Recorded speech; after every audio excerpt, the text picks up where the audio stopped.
दिल्ली के विजय चौक से मैं हूं आपके साथ श्वेता श्रीवास्तव। नमस्कार, गुड मॉर्निंग। फिट इंडिया का सुपर हिट बुलेटिन देख रहे हैं आप और आप सबके साथ में मैं हूं साक्षी मिश्रा। तो दिल्ली के विजय चौक से जो दिल्ली का सबसे संवेदनशील इलाका है, सबसे वीवीआईपी इलाका है, यहीं से देश दुनिया की तमाम बड़ी खबरें आज आपको बताएंगे। हर एक अपडेट को जानने के लिए और किसी भी खबर को मिस नहीं करने के लिए आप बने रहिए हमारे साथ। बात करेंगे महाराष्ट्र से आ रही बड़ी खबर की, जहां पर सियासत औरंगजेब को लेकर तेज हो गई है। औरंगजेब की कब्र को हटाने के लिए फिलहाल आज हिंदूवादी जो संगठन है वो बड़े स्तर पर प्रदर्शन करते हुए महाराष्ट्र में नजर आने वाले हैं। तो सांगली में हिंदू संगठन के जो कार्यकर्ता है वो बड़ी तादाद में सड़कों पर उतरने वाले हैं, विरोध प्रदर्शन करेंगे। औरंगजेब को लेकर महाराष्ट्र की सियासत अबू आजमी के औरंगजेब के महिमा मंडन के बाद से ही लगातार चल रही है। कल मुख्यमंत्री देवेंद्र फडणवीस ने भी कहा था कि कब्र को ढहा देना चाहिए और संभाजी नगर से हटेगी औरंगजेब की मजार, क्योंकि औरंगजेब की कब्र हटाने की मांग बहुत ही तेज उठ चली है। और देखिए, अबू आजमी ने औरंगजेब की प्रशंसा की थी, जिसके बाद तमाम खास करके जो बीजेपी के नेता हैं वो इसमें उतर आए थे कि औरंगजेब जैसे जो नायक है वो प्रशंसा के लायक नहीं है। और उसके बाद फिलहाल सियासी तौर पर देखा जाए तो मुख्यमंत्री देवेंद्र फडणवीस ने भी बड़ा बयान दिया। इसी से जुड़ी हुई एक डिटेल खबर आपको दिखाते हैं।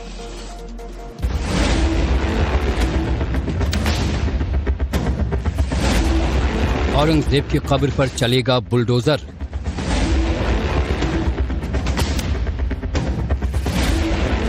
हिंदुत्व का जोर आक्रांता की कब्र को तोड़। देवा भाव का हिंट, अब होगा सब क्लीन। मराठी अस्मिता की सियासत का रुतबा इतना है कि सदन में बजट से ज्यादा चर्चा औरंगजेब की कब्र की हुई। तो क्या अब औरंगजेब की कब्र खोद दी जाएगी? क्या क्रूर और अत्याचारी शासक के मकबरे को हिंदुस्तान की जमीन से मिटा दिया जाएगा? क्रूर औरंगजेब की कब्र हटाने की मांग जब सड़क से लेकर सदन तक पहुंच जाए तो भला देवा भाव क्यों पीछे रहते? मुख्यमंत्री देवेंद्र फडणवीस ने कहा है कि यह हर कोई चाहता है कि औरंगजेब के मकबरे को हटाया जाए। साहेब, आम्हालाही प्रत्येकाला असंच वाटतं, फक्त काही गोष्टी कायद्याने कराव्या लागतात, कारण ती संरक्षित आहे। जुन्या काँग्रेसच्या काळामध्ये एएसआयचं संरक्षण मिळालं। शिवाजी के वंशजों के साथ अब महाराष्ट्र सरकार के कई मंत्रियों ने औरंगजेब की कब्र को महाराष्ट्र से हटाने की मांग तेज कर दी है कि जो औरंगजेब ने छत्रपति धर्मवीर संभाजी राजे की क्रूर हत्या की और मराठों के ऊपर हमला किया, मराठों को धर्मांतर करने के लिए फोर्स किया, ऐसे औरंगजेब का कोई भी निशाना महाराष्ट्र में न रहे, ये तो हमारी भूमिका ही है। लेकिन गवर्नमेंट कायदे के अनुसार और कायदा कानून के अनुसार चलती है। जो भी डिपार्टमेंट का, सेंट्रल डिपार्टमेंट का इसको स्ट्रक्चर के लिए प्रोटेक्शन मिला है, उसके बारे में लॉ के तहत, कायदा और कानून के तहत आगे की कार्यवाही की जाएगी। पिछले कुछ दिनों से संभाजी और औरंगजेब को लेकर महाराष्ट्र में सियासी पारा हाई है। कांग्रेस का कहना है कि महाराष्ट्र की सरकार केवल राजनीति कर रही है। मुझे लगता है कि आरोप प्रत्यारोप से नहीं चलेगा। आपको लोगों ने अधिकार दिया है तो अधिकार का पूरा उपयोग करें। कांग्रेस पे आरोप लगाना आप छोड़े। महाराष्ट्र की जो दुर्दशा आपने बनाई है उसका भी जवाब आपको देना पड़ेगा। औरंगजेब की बात कर एक तरफ हम छत्रपति शिवाजी महाराज की विचारधारा के साथ चलते हैं, ऐसा कहानी आप बताते हो, लेकिन छत्रपति शिवाजी महाराज की विचारधारा आपकी है ही नहीं। औरंगजेब की मजार को भी हटाने की मांग होने लगी है। सांगली में हिंदू संगठन आज एक बड़ा प्रदर्शन करने जा रही हैं। लोगों की मांग है कि संभाजी महाराज के हत्यारे की कब्र को हटाया जाए। ऐसे आक्रांता की निशानी इस देश में से उखाड़ फेंकनी चाहिए। बिल्कुल नहीं होनी चाहिए, उसको हटा देना चाहिए, क्योंकि औरंगजेब जो है उसका और भारत का संबंध ही नहीं है ना। औरंगजेब कौन था? वो लुटेरा था, भारत के ऊपर इस्लाम का झंडा गाड़ने के लिए आया था, यहाँ के लोगों को उसने लूटा है। औरंगजेब और संभाजी को लेकर सियासी पारा केवल महाराष्ट्र की सियासत तक सिमटा नहीं है। महाराष्ट्र की बजट से ऐलान किया गया है कि यूपी के आगरा में भी छत्रपति शिवाजी महाराज का भव्य स्मारक बनेगा और इसका सारा खर्च महाराष्ट्र की सरकार उठाएगी। खुद पीएम मोदी ने फिल्म छावा की तारीफ करते हुए संभाजी महाराज के शौर्य का बखान किया था।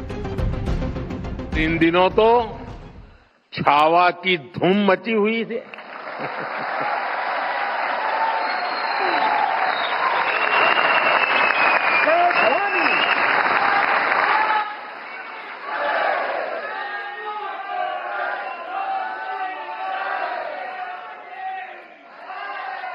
संभाजी महाराज के शौर्य से इस रूप में परिचय शिवाजी सावंत के मराठी उपन्यास ने ही कराया है।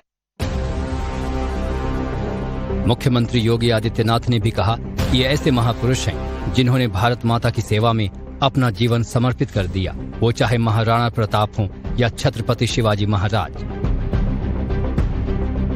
नायक छत्रपति शिवाजी महाराज हैं जिन्होंने औरंगजेब को घुटने टेकने के लिए मजबूर किया और घुटते घुटते बेमौत मरने के लिए मजबूर कर दिया था। इसलिए नायक छत्रपति शिवाजी महाराज हैं, औरंगजेब नहीं हो सकता। राजनीति में औरंगजेब पर ताजा सियासी विवाद महाराष्ट्र में समाजवादी पार्टी के विधायक अबू आजमी के बयान के बाद शुरू हुआ, जिसके बाद औरंगजेब पर सियासी आंच महाराष्ट्र से लेकर दूसरे प्रदेशों तक पहुंच गई। देखते ही देखते मामले ने इतना तूल पकड़ लिया कि अब क्रूर औरंगजेब की कब्र तक को महाराष्ट्र से हटाने की मांग होने लगी है।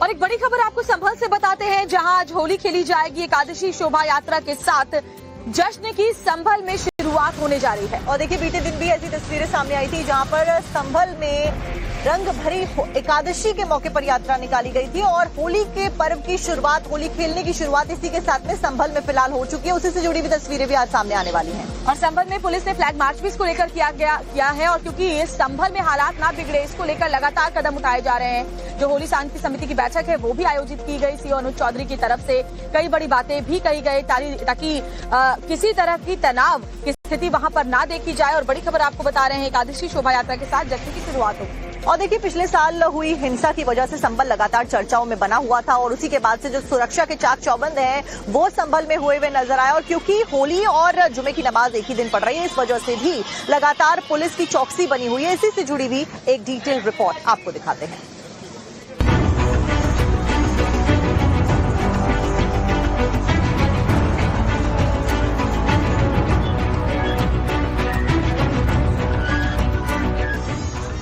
उत्तर प्रदेश के संभल में होली की शुरुआत हो चुकी है। जगह जगह अबीर गुलाल उड़ाया जा रहा है, लोग एक दूसरे को रंग लगा रहे हैं। संभल का एक एक सनातनी होली के रंग में रंगा नजर आ रहा है। सोमवार को संभल में कड़ी सुरक्षा के बीच रंग भरी एकादशी की शोभा यात्रा निकाली गई। इसमें 1 दर्जन से ज्यादा सजावटी झांकियां शामिल थीं और शोभा यात्रा के दौरान भक्तों ने गुलाल उड़ाकर जश्न मनाया। शाही जामा मस्जिद से 20 कदम की दूरी पर लोगों ने जमकर होली खेली। रंग भरी एकादशी की शोभा यात्रा में किसी तरह का खलल न पड़े, इसके लिए संभल के सीओ अनुज चौधरी अपनी टीम के साथ ग्राउंड जीरो पर खुद मार्च करते दिखाई दिए। इस दौरान स्थानीय लोगों ने पुलिस के साथ तरह तरह के पकवान और मिठाइयां भी बांटी। बिल्कुल पूरे संभल में रंग चल रहा है और शुरू हुआ होली का ये जश्न 14 मार्च तक जारी रहने वाला है और इसके लिए संभल के बाजारों को दुल्हन की तरह सजाया जा रहा है। होली के त्योहारों को लेकर संभल के लोगों में इस बार जबरदस्त उत्साह भी देखने को मिल रहा है।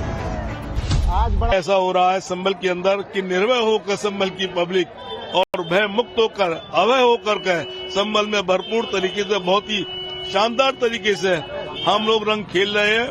और इसमें प्रशासन ने बहुत ही अच्छी सुरक्षा व्यवस्था शहर के अंदर कर रखी है। हमें ये पूरी उम्मीद है कि कोई भी विघ्न हमारे रंग में नहीं पड़ेगा। 40 साल बाद ऐसा मौका आया है जब संभल के लोगों पर कट्टरपंथियों का खौफ हावी दिखाई नहीं दे रहा है। संभल की गली गली में अबीर गुलाल के पैकेज बांटे जा रहे हैं ताकि इस बार की होली में हर तरफ केसरिया टोली ही नजर आए और हर कोई जमकर होली मनाए। इसके अलावा होली के मौके पर कट्टरपंथियों की जमात एक बार फिर संभल में खुशियों के माहौल को बिगाड़ने की कोशिश न कर पाए, इसके लिए सुरक्षा के कड़े बंदोबस्त हैं। शहर में भारी पुलिस बल की तैनाती की गई है और अधिकारी चप्पे चप्पे की कड़ी निगरानी में जुटे हैं। और अगली खबर भी संभल से जुड़ी हुई। संभल में विवादित ढांचे को लेकर आज हाईकोर्ट में सुनवाई होगी। रंगाई पुताई का ये पूरा मामला है और उसी को लेकर एएसआई की रिपोर्ट मांगी गई थी। विवादित ढांचे पर रंगाई पुताई की इजाजत मस्जिद प्रबंधन कमेटी की तरफ से मांगी गई थी, जिस पर हाईकोर्ट में सुनवाई चल रही है। एएसआई ने अपनी रिपोर्ट भी सौंपी है। विवादित ढांचे की रंगाई पुताई पर एएसआई की जो रिपोर्ट पहले सामने आई थी उसमें कुछ जो बिंदु थे उसमें साफ साफ इस बात का जिक्र था कि विवादित ढांचे पर रंगाई पुताई की जरूरत नहीं है, पहले भी रंगाई पुताई की गई है, सिर्फ थोड़ी सी साफ सफाई की जरूरत है। ऐसे में देखना होगा आज क्या निकलकर सामने आता है। और देखिए, क्योंकि रमजान का महीना है, ऐसे में लाइट्स लगाने के लिए और साथ साथ में रंगाई पुताई करने के लिए परमिशन मांगी जा रही थी। उसी को लेकर एएसआई की रिपोर्ट इलाहाबाद हाईकोर्ट में मांगी गई थी। इस मुद्दे में इलाहाबाद हाईकोर्ट में एएसआई को एफिडेविट दाखिल करना है, जिसमें कोर्ट को बताया जाएगा कि विवादित ढांचे पर रंग रोगन या फिर सजावट रोशनी की जरूरत है या फिर नहीं है।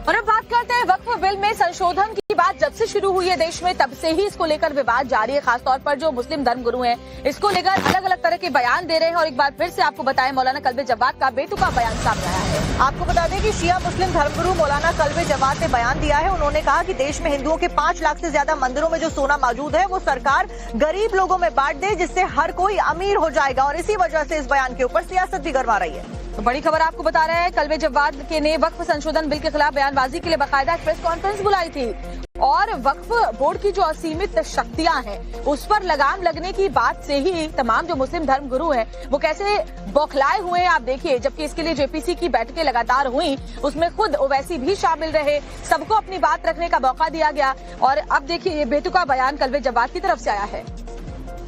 क्योंकि ये कहते हैं गरीबों की मदद करेंगे, हमारे कब्जे में आ जाएगा तो गरीबों की मदद करेंगे। तो हमने उसी में कहा कि इस वक्त 5 लाख से ज्यादा मंदिर हिंदुओं के हैं, जिसमें कई हजार टन सोना है। सिर्फ एक मंदिर से 400 किलो सोना चोरी हुआ था। तुम छोटे छोटे औकात से मदद करोगे, ये हजारों टन सोना बाहर निकालो और निर्धन हिंदुओं में बांटो उसको। जितने निर्धन है सब धनवान हो जाएंगे अगर सारी मंदिरों का सोना बांट दिया जाए। और जितना रिजर्व बैंक में जितना सोना है उससे 1000 गुना सोना जो है ज्यादा मंदिरों में है। अगर रिजर्व बैंक में दे दें ये मंदिरों के सोना रिजर्व बैंक में आ जाए तो अभी 90 रुपए का जो डॉलर है अभी 20 रुपए का हो जाएगा और हिंदुस्तान की इकोनॉमी बहुत मजबूत हो जाएगी। वक्त से मजबूत नहीं होगी, ये जो मंदिरों में सोना है इसको बांटो, इससे मजबूत होगी। उधर ध्यान क्यों नहीं दे रहे हो? और बीते दिनों से लगातार हम ये खबरें आपको बता रहे हैं और दिखा रहे हैं कि यूपी में किस तरीके से अलग अलग जो शहर है जो मुस्लिम आक्रांताओं के नाम के ऊपर बने हुए हैं उनका नाम बदलने की मांग उठाई जा रही है। ठीक ऐसी खबर सामने आई है जहां पर जलालुद्दीन नगर का नाम बदलकर अब दशरथ नगर करने की मांग उठाई जा रही है। तो अयोध्या क्षेत्र में पड़ता है जलालुद्दीन नगर और इसको बदलकर, क्योंकि दशरथ की समाधि है इसलिए राजा दशरथ के नाम पर करने की मांग उठाई जा रही है। बड़ी खबर आपको बता रहे हैं और इसको लेकर इलाके के जो लोग हैं क्षत्रिय समाज के, खासतौर पर यूपी के मुख्यमंत्री योगी आदित्यनाथ को चिट्ठी भी लिखी है। और देखिए, इससे पहले भी कई सारे ऐसे शहरों के नाम सामने आए, चाहे वो मुजफ्फरनगर हो, गाजियाबाद हो, मेरठ हो या फिर अन्य शहर हो यूपी के, जहां पर नाम बदलने की जो मांग है वो लोगों के द्वारा की गई बड़े स्तर पर।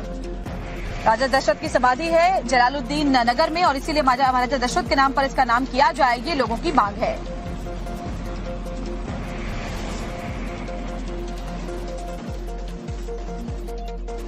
लोगों की पूरा बहुत दिनों से ये मांग चली आ रही है कि त्रिलोक चंदी राजा दशरथ की समाधि होने के नाते वहाँ हम लोगों कई वर्षों से मांग चली आ रही कि दशरथ नगर रखा जाए, उस स्थान जलालुद्दीन नगर हटाया जाए। बिल्कुल सही मांग है, क्योंकि भगवान राम के स्वर्गीय पिता दशरथ जी की समाधि है और मुसलमानी नाम कैसे कब रखा गया, जबकि वहाँ 90% बस्ती हिंदुओं की है, 600 घर राजपूत हैं पूरा जलालुद्दीन नगर में और बनिया बैस समाज के लोग कम से कम सैकड़ों घर हैं। तो मुसलमान संख्या तो वहाँ 10% है। इस तरह किसी बहुमत वाले स्थान को मुसलमानों के नाम पे रखना बहुत ही गलत है। इसको महाराजा दशरथ नगर रखा जाए, ज्यादा अच्छा रहेगा। और यूपी के कानपुर से हैरान कर देने वाला मामला पार्षद को लेकर सामने आ रहा है। बिल्कुल, देखिए यहाँ जो पार्षद है वार्ड नंबर 14 की शालू कनौजिया, वो नाले में उतर गई और नाले के चैम्बर में उतरने के बाद वो बाल्टी से सिल्ट निकालती हुई नजर आई। ये कानपुर के वार्ड नंबर 14 की पार्षद हैं, नाम है शालू सुनील कनौजिया। शालू गंदे नाले में क्यों उतरी, हाथों में बाल्टी लिए वो गंदे पानी को निकाल क्यों रही? खबर है कि सीवर समस्या का समाधान नहीं होने पर बीजेपी की महिला पार्षद सीवर के पानी में घुस गईं। पार्षद 1 घंटे तक ऐसे ही सीवर का पानी बाल्टी से बाहर उलीचती रही। जलकल विभाग की अधिशासी अभियंता ने उन्हें समझाया और बाहर निकाला। दरअसल कानपुर के वार्ड नंबर 14 में सीवर समस्या ने लोगों का जीना मुहाल कर दिया। 1.5 साल से भरी नालियां, सड़कों पर बहता गंदा पानी और जिम्मेदारों की बेरुखी से लोगों का जीना मुश्किल हो गया था। ऐसे में पार्षद शालू सुनील कनौजिया ने 10 फीट गहरे नाले में उतरने का फैसला किया। अपने हाथों में बाल्टी उठाई और निकालनी शुरू कर दी वही गंदगी जो जनता की जिंदगी में जहर घोल रही थी। देखिए कैसे महिला पार्षद शालू कनौजिया अंडरग्राउंड नाले के चैम्बर में सीढ़ी लगाकर उतर गए और खुद ही बाल्टी से सिल्ट निकालना शुरू किया। ये पहली बार नहीं था, इससे पहले भी सीढ़ी लगाकर सीवर साफ करने का उन्होंने संदेश दिया था। के पूर्व डायरेक्टर का बड़ा बयान सामने आया है। उन्होंने कहा है कि संभल और ज्ञानवापी में जो मुस्लिम पक्ष है वो मुसलमान जो है वो संभल और ज्ञानवापी को छोड़े और हिंदू पक्ष भी हर चीज के पीछे ना पड़े। अगर लगातार ऐसा होता रहा तो गृह युद्ध के हालात छिड़ जाएंगे। इस तरह की बात उनकी तरफ से कही गई है। के मोहम्मद ने कहा, आर्कियोलॉजिकल सर्वे ऑफ इंडिया के पूर्व डायरेक्टर के मोहम्मद ने ये बड़ा बयान दिया कि इस तरह के मुद्दों पर बातचीत के जरिए समाधान निकालने की जरूरत है। और उन्होंने ये भी कहा कि इस तरीके के जितने भी संवेदनशील मुद्दे होते हैं उनके ऊपर दोनों पक्षों के बीच में वाद विवाद या फिर टकराव नहीं होना चाहिए। बातचीत से ही, संवाद से ही समाधान निकल सकता है। उन्होंने ये बड़ी बात कही है। संभल में लगातार अगर ऐसे मुद्दों को लेकर टकराव होते रहे तो गृह युद्ध जैसे हालात छिड़ जाएंगे। आपको सुनवाते हैं की मथुरा और इसका ज्ञानवापी, उसमें भी मेरा कहना ये है कि मुसलमानों को ये दोनों जगह भी छोड़ना चाहिए और हिंदुओं को जो वही रुकना चाहिए। हर मस्जिद के पीछे नहीं जाना चाहिए। हर मस्जिद के पीछे जाएंगे, बहुत सारे जन्म मस्जिद मंदिर और भी है जो मस्जिद में कन्वर्ट किया है, तो हर चीज के पीछे जाना नहीं चाहिए। ये दो छोड़ दे मुसलमानों को अपनी तरफ। और के मोहम्मद ने इससे आगे ये भी कहा कि संवाद होना चाहिए और ऐसे संवेदनशील, क्योंकि ये बहुत ज्यादा विषय होते हैं, धर्म से जुड़े हुए जो मुद्दे होते हैं, इस पर आपसी टकराव नहीं होना चाहिए। इस तरीके से जो अननेसेसरी दावे लाके जो ना प्रॉब्लम को जो ना गहरा लाना, इसमें ये और जो ना ये नहीं बनाना चाहिए।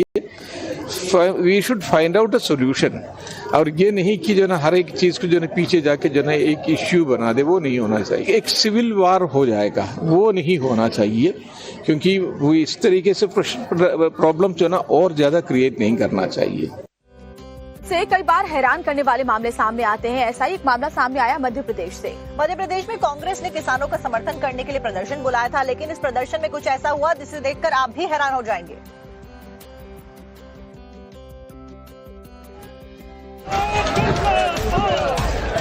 भोपाल में कांग्रेस का मंच सजा हुआ था। यूं तो प्रदर्शन राज्य सरकार की किसान विरोधी नीति के खिलाफ था, लेकिन कांग्रेस अपना ही मंच नहीं संभाल पाई। देखते ही देखते मंच धड़ाम हो गया।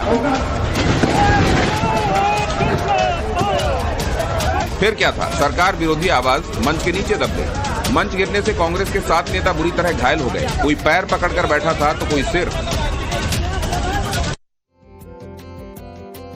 आपको पटना की तस्वीरें याद होंगी जब बीपीएससी के स्टूडेंट्स जो थे वो प्रदर्शन कर रहे थे अपनी मांगों को लेकर, लेकिन ये प्रदर्शन फिलहाल थमने का नाम नहीं ले रहा है। एक बार फिर से ऐसी तस्वीरें सामने आई हैं। और जो स्टूडेंट्स थे वो बिहार विधानसभा की तरफ जैसे ही आगे बढ़ने की कोशिश कर रहे थे, पुलिस ने उनका रास्ता रोका। फिर वहां पर क्या सिचुएशन बनी, देखिए रिपोर्ट।